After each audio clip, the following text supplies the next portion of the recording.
January 3rd, 2026. U.S. forces launch a secret operation in Caracas and capture Venezuelan President Nicolas Maduro.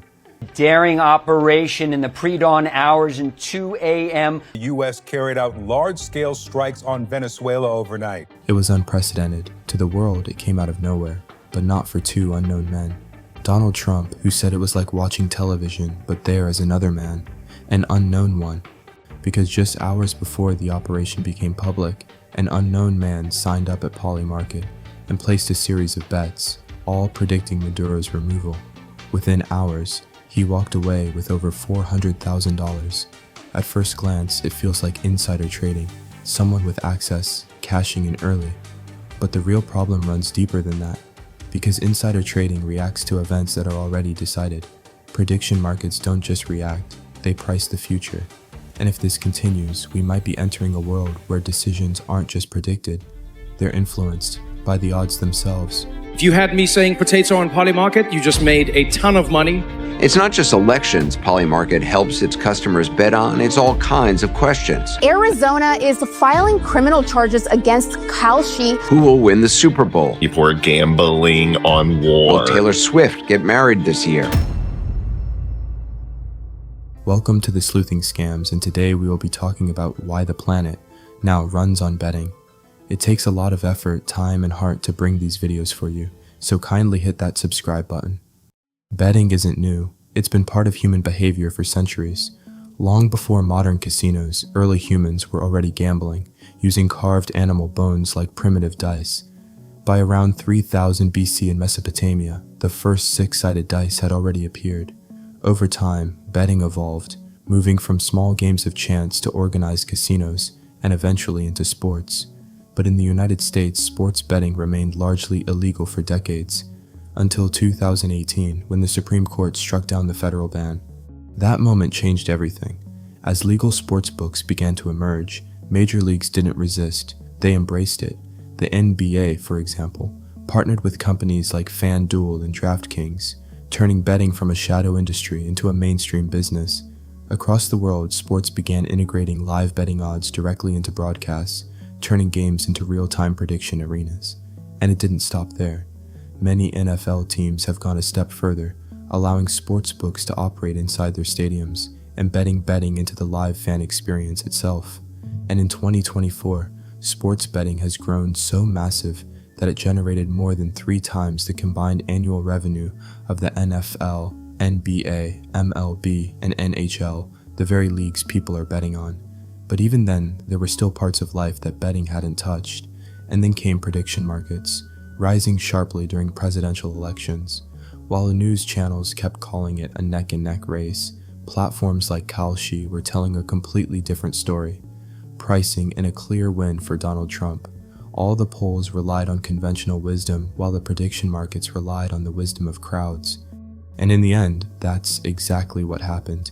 And then prediction markets didn't just grow, they expanded into everything.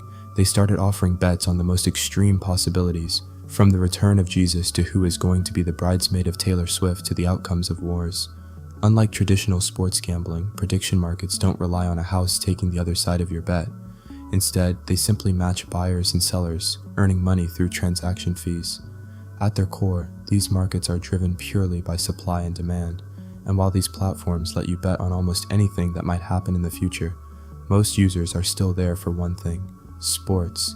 In fact, to put it into perspective, nearly 70% of Kalshi's trading volume in the first week of the year came entirely from sports-related bets.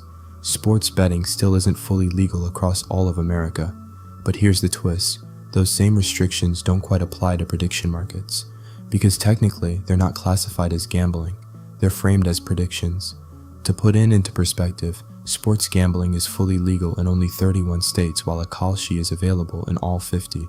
States that have legalized sports betting are frustrated because they can't regulate what's happening on platforms like Kalshi, and more importantly, they can't collect tax revenue from it. At the same time, states that never legalized sports betting are facing a different problem. Without their consent or control, a form of betting is now effectively happening within their borders anyway. Kalshi partnered with CNN and CNBC, while MLB named Polymarket its official prediction market partner. Even the New York Stock Exchange owner took stake in Polymarket. The amount of money flowing through these platforms has already left traditional casinos far behind. For context, in the beginning of last year, Kalshi was handling only $30 million, but now it has reached the $3 billion mark. The rise of prediction markets might look like a smarter, more efficient way to understand the future, but it comes with serious risks. The first and most obvious danger is insider trading. When real-world events become tradable assets, people with access to sensitive information suddenly have a financial incentive to act on it. A government official, a corporate insider, even someone loosely connected to a major event could quietly place bets before the information becomes public. Unlike traditional markets, where insider trading is heavily regulated, these platforms exist in a gray area, making it easier for those with early knowledge to profit unfairly. But the deeper issue is far more unsettling. Prediction markets don't just reflect reality, they can begin to influence it. When millions of dollars are riding on a specific outcome, decision makers might start paying attention to the odds themselves. Policies, announcements, even military or political moves could subtly shift, not based purely on strategy or ethics, but on how markets are pricing the outcome. In extreme cases, actions might be delayed, accelerated, or even manipulated to align with profitable positions. And then comes the most dangerous shift of all, the moral one. When people have money tied to an outcome, their perspective changes. A war is no longer just a tragedy, it becomes a position to win or lose. An election stops being about values and starts becoming a bet to cash in on. Over time, this creates a world where people subconsciously root not for what is right, but for what benefits them financially.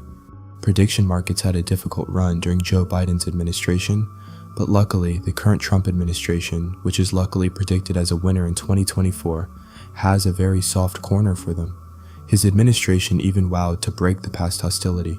In fact, Trump Media Company has its own prediction market platform. Donald Trump Jr. is a strategic advisor in both Polymarket and its rival Kalshi. And maybe that's where this all leads us. Because what started as a simple human instinct, to guess, to gamble, to predict, has now evolved into something far more powerful. We're no longer just betting on games, we're betting on reality itself. And when money gets tied to outcomes, the game changes. Information becomes an advantage, influence becomes an opportunity, and slowly, without realizing it, the line between observing the world and shaping it begins to disappear. Today, a war isn't just breaking news, it's a market. An election isn't just democracy, it's a position. Even personal moments like a celebrity wedding are no longer private, they're tradable events. And the more money flows into these systems, the more they start to matter. Not just as reflections of what might happen, but as forces that can subtly push things in a certain direction. Because if enough people are betting on one outcome, if enough capital is aligned behind a single possibility, then at some point it stops being a prediction and starts becoming pressure. The real question isn't whether prediction markets are accurate, it's whether we're ready for a world where everything has a price and everyone has a stake. Because in that world, truth becomes negotiable, morality becomes optional, and reality itself can be influenced by those who can afford to bet on it. And maybe, without even noticing it, we've already crossed that line. Subscribe to our channel and don't forget to click the bell icon.